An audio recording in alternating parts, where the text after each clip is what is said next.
ازيكم عاملين ايه؟ فيديو جديد ان شاء الله. اول مره اشوف القناه، انا اسمي سوسنة. لايك وشير وسبسكرايب. النهارده هنعمل مكرونه بشاميل. بصراحه انا اول مره اعملها على القناه بتاعتي بالطريقه دي. طريقه كل تريكايه لو عملتيها هتكون حلوه، وتكون حلوه في سفره رمضان.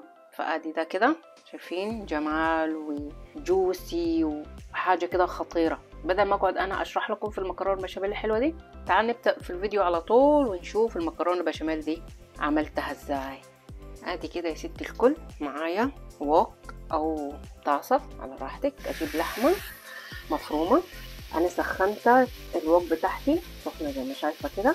قلبها، واول يا ستي الكل ما تاخد معانا لون كده اللحمه بتاعتنا المفرومه دي 200 جرام من اللحمه المفرومه، ما فيهاش اي دهن. ممكن تحطي سمنه، ممكن تحطي زيت، على راحتك. انا ما بحبش احط، نغير للون كده. انا هحط البهارات بتاعتي، اي بهارات انت بتحبيها. دي قرفه، ودي 7 بهارات، فلفل اسود، جوز الطيب، بابريكا مدخنه، والملح على ذوقكم. وانا ده كله ربع ربع ربع ملعقه صغيره. نشوح كده البهارات مع اللحمه بتاعتنا.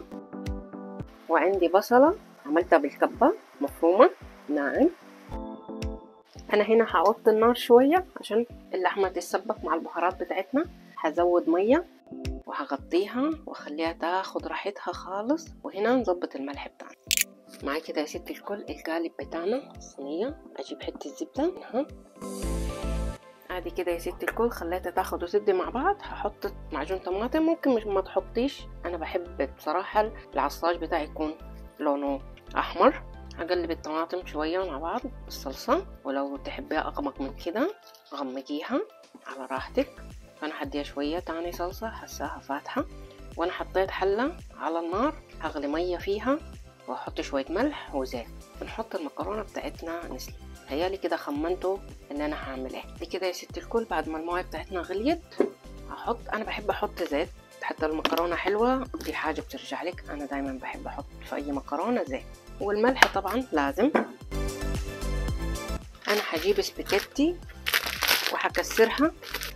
ممكن تستعمل اي مكرونه، بس انا قلت اجرب معاكم السباكيتي. فهكسرها نصين كده. وهنا خلاص العصاج بتاعنا زي ما شايفه كده. ادي كده ست الكل جبت حله، احط سمنه معايا واحط معاها زيت. انا احط 3 ملاعق من الدقيق، فانت على حسب الكميه بتاعتك. انا هعمل الصينيه بتاعتي مش كبيره خالص. احط شويه زيت حلوين.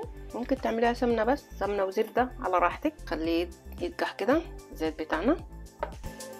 طبعا بنخلي الدقيق لغايه لما اللون يتغير شويه، مش نحرقه بس يتغير، ونشم الريحه بتاعته تبقى تكون كده زي يعني الطبخ. فاهمه قصدي؟ شايفه ابتدى يغير لونه يا ستي الكل، والريحه بتكون ايه طلع. فانا مش هحرقه. وانا هحط شويه من الميه بتاعت سلق المكرونه، بتدي طعم روعه. جرب الطريقه دي. طبعا هي سخنه، بس انا هحط لبن شويه. هحط اللبن على طول بارد. نقلب خفيف، مش هيكلكع ولا اي حاجه. وانا هحط ميه سلق المكرونه زي ما قلت لك، وهزود اللبن تاني. طبعا عشان الميه بتاعت سلق المكرونه سخن فهتحسيه كلكع، بس لا مش هيكلكع ولا حاجه. هنجيب اللبن بتاعنا شايفه كده، نزود اللبن وده بارد. انا مش عايزاه تقيل، الكريمه بتاعتنا عايزاها خفيفه. انا جبت 125 جرام من الموزاريلا اللي هي بتكون كده، تديها طعم حلو. ممكن تحط الموزاريلا العاديه بنحطها على الوش. نقلب كل ده. انا بحط فلفل ابيض، لما عندكيش فلفل ابيض حطي فلفل اسود. انا ما بحبش احط جوز الطيب، ما بحبهاش يعني. حطيتها في اللحمه، انا بعصش فيها، بس ما بحبش احطها على الكريمه. فطبعا دي حاجه بترجع لك انت. وهحط ملح. انا هخليها تبقبق كده شويه وادوق الملح هنا اذا مظبوطه ولا لا. مش عايزه احط لها ولا حاجه تانية. انا هخلي الخليط بتاع البشاميل يبرد يعني 10-15 دقيقه كده. وهجيب 3 بيضات يعني على حسب حجم البيضه، وهحطها. هنعمل الخطوات دي كلها مع بعض. بس اخليه ايه، انا كده عايزه القوام كده زي ما شايفه، واخليه يغلي شويه كده. خلاص كده يا ستي الكل هشيله من على النار، وده القوام اللي محتاجينه. تمام. عادي كده يا ستي الكل. قبل ما نحط المكرونه نحط شويه من الصوص في القالب بتاعنا.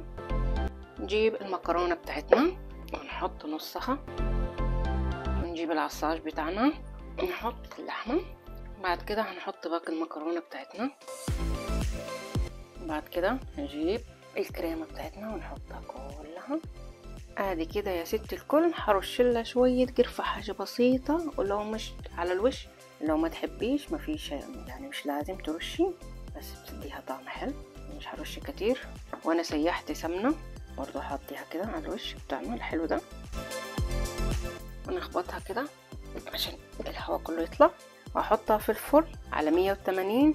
الفرن فاتحة من قبل ما ابتدي، في الدرج اللي في النص النار فاتحة من فوق وتحت، وانا عندي مروحة، فاشوفكم بعد ما تخلص، لان انا مش عارفة بالظبط هتاخد كم في الفرن، فاشوفكم بعد ما تخلص. عادي كده يا ست الكل. شايفة معاي المكرونة البشاميل طلعت. هي بصراحة الكاميرا ظلماها، هي ما اتحركتش.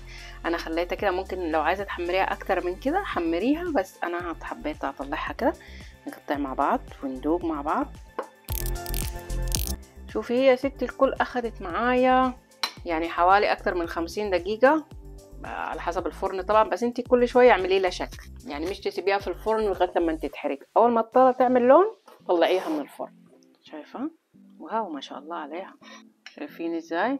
لا بصراحة الطريقة دي حلوة، بس الموزاريلا انا حطيت البيضة دي مديها طعم حلو. السمنة مية السلق بتاعت المكرونة مديها طعم حلو شديد، فلازم تجربيها بالطريقة دي. ده كان الفيديو بتاعنا. لايك وشير وسبسكرايب لغاية لما تلاقي فيديو جديد ان شاء الله.